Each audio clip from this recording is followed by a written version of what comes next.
ايوه الجو كان حر. انت هتعملي ايه؟ بقول لك الجو كان حر. معلش روح هات الحلاوه، معلش اللي انت طلعتها من العلبه بتاعت امي كده. حلاوتي انت لسه فاكر؟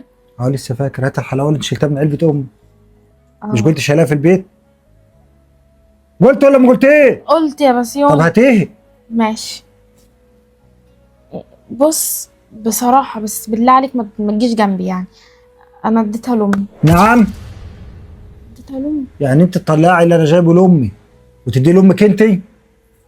ما انا كنت خايفة على اسنان امك فانا وديتهم لامي هنقول بقى. لك ايه؟ سيبك من اللوع ده كله، انت اللي خلاك تفتح العلبه وتودي لامك اصلا. خلاص بقى بسيوني حصل خير. مفيش خلاص، انت تفتحي علبه امي ليه؟ انا جايب لها المولد النبوي، انت بتفتحيه ليه؟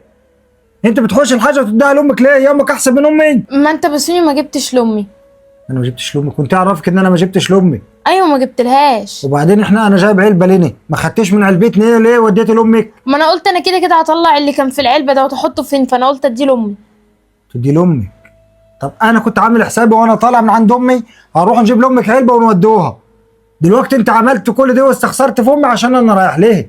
عايزه تفضحيني قدام امي وعشان ان انت بتكرهيه. مش دي اللي انت بتعمليها يا لا انا استاذه؟ ما استخسرتش فيها، انا اديت لها